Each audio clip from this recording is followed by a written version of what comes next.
The first time I saw her, she was standing at the school gate with a plastic bag in one hand and a box of cabin biscuits in the other. Her jeans were faded, her slippers were thin, her eyes were sharp though, not dull like someone confused, sharp like someone ready to chase something. Her name was Adaeze.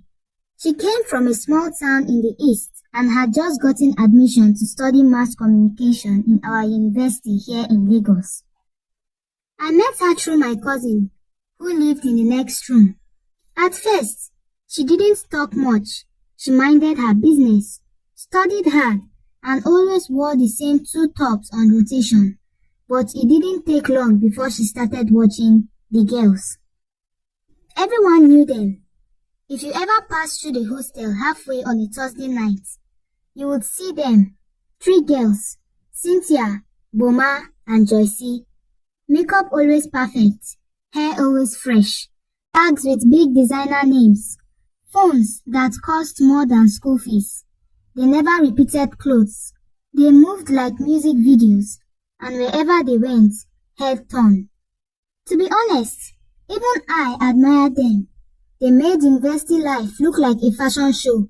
No stress, just beauty, parties, and vibes.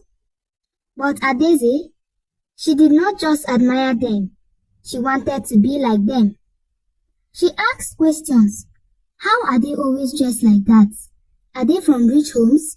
How do they afford it? Nobody had real answers. Rumors flew around. Sugar daddies, runs, Yahoo boyfriends, but nothing confirmed still. Adaeze started changing, little by little. She started skipping meals to save money. She sold her small phone and bought a used iPhone with a cracked screen just to feel among. She even began going to clubs with some girls from our department. She said it was just to experience Lagos nightlife. But I could see the hunger behind her eyes, the need to belong. Soon, she started getting invited to hang out with the glitter girls. She was dressing better, borrowed clothes, second-hand shoes, cheap makeup that looked expensive, but it worked. She blended in. One day, I asked her, "You dey alright so?" She smiled. This life is not for the dull.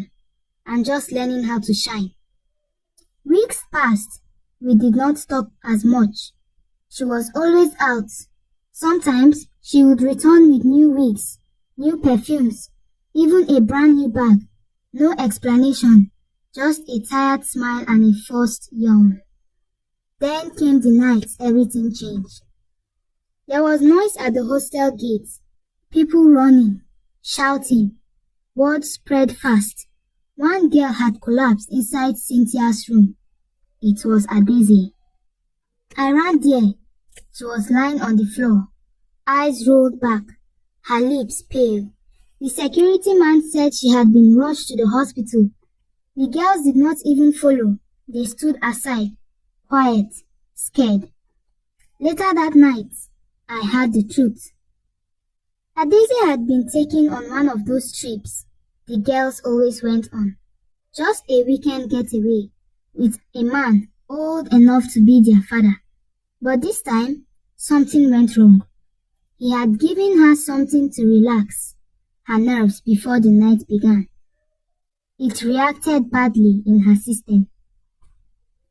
They dropped her back at the school like a package. No name, no questions. She spent 2 days in the hospital. When she returned, she didn't speak for almost a week.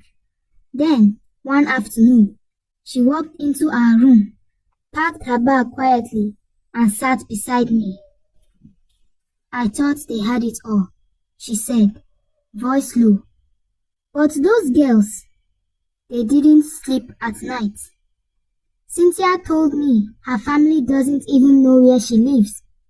Boma sends money home but doesn't talk to her mother.